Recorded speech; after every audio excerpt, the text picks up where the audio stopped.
السلام عليكم ورحمة الله وبركاته. كل وعنا ونعسل ملك استدنا كجوتان ومركل برنامجنا عافمادك موضوعنا ayaa waxa uu ku saabsan yahay waxa loo yaqaan back pain-ka ama dhabar xanuunka.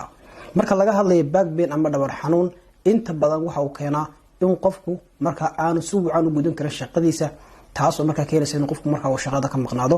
Waxa kale oo dhacda in mararka qaar kood qofku uu raadsado daryeel caafimaad si marka looga dabiibo ama looga daweeyo dhabar xanuunka haya. marka laga hadlayo dhabar xanuunka inta badan waxa keena dhaawac soo gaaray isla markaana kaas oo ku yimaada shaqo marka qofku qabanayo iyo sidoo kale xaalado caafimaad oo ay sababaan waxyaabaha marka caafimaad darrada qofku u keeni kara. dhanka kale marka laga hadlayo waxyaabaha inta badan keena ama loo aaneeyo dhabar xanuunka waxa kamid ah daad oo kale ama marka qofku daadiisu ay korodho waxa la sheegaa inta badan in uu dhabar xanuunku marka uu ku dhici karo. intaas marka waxa kamid tahay waxyaabaha hordhaca marka laga hadlayo dhabar xanuunka. sidoo kale marka laga hadlayo dhabar xanuunka waxa loo qaybiyaa laba qaybood oo noqonaya acute iyo chronic. acute-ku hadii aan Soomaaliya ku macneeyno wuxuu noqonayaa xaalad marka qofka ku soo booda taas oo marka inta badan qofka haysa muddo 6 isbuuc dabeetana qofku marka uu ka ladnaado ama uu ka bogsado dhabar xanuunka. ta kale loo yaqaan chronic waxa la soo jiitantay isla markaana qofka muddo waqti haysa marka qaarkood waxa la sheegay inay gaari karto 3 bilood oo kale iyo ka badan.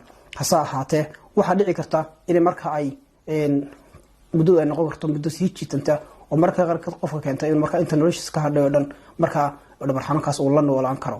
si kastaba ahaatee waxa ay keentay arintaasi dhibaato aad u weyn oo marka qofka noloshiisa la soo darista taas oo marka waxyaabo badan marka aan qofku qabsan karin.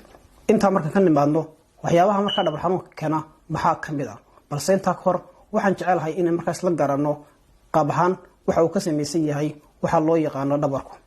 dhabarka marka laga hadlayo wuxuu ka sameeysan yahay lafo waxa kale oo ka sameeysan yahay murqo waxa kale oo ka sameeysan yahay waxa loo yaqaan ligament ama seedo iyo sidoo kale waxa loo yaqaan tendons oo noqonaya carjow.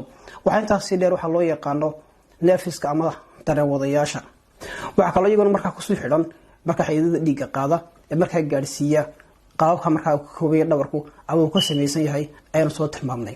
dhinaca kale marka laga hadlayo waxyaabaha sida gaarka u keena dhabar xanuunka waxa kamid ah tusaalahaan oo kale in marka qofku uu qaado waxyaabaha qaarkood taasna ay keento in marka uu muruqi uu aad u kala baxo ama marka ay seedi marka ay aad u kala baxdo. waxyaabaha gaarka la tilmaamo waxa kamid waxa loo yaqaan luqadda qalad strain. strain inta badan wuxuu ku yimaada ama ku dhaca ligamentiska carjawda iyo sidoo kale muscleska muruqyada. taas marka waxay keenaysaa in xaddigii loogu talagalay in ka badan muruqi iyo seedi marka ay kala baxdo taasna ay keento marka dhaawac ay keento kaasoo luqadda qalad loogu yeero tiir marka inay muruqu dilaaco ama marka ay seedi ay dilaacdo taas marka qofka ay ku qaado muddo marka inuu qofku soo kaban kari waayo marka xanuun aad u daran marka uu ka dareemo seedi iyo muruqi. waliba marka laga hadlayo muruqi iyo seeda waxa aad u si dhibaato badan marka qofku ka dhaawacmo waxa loo yaqaan seeda ama ligamentiga. waxyaabaha kale keena marka dhabar xanuunka iyaguna waxa kamid ah hadii marka uu dhaawacmo waxa loo yaqaan discigu. discigu waxa weeyaan meesha u dhaxaysa lafaha marka ay ka sameeysan tahay laf dhabartu structure yar ama qaabka yar u dhaxay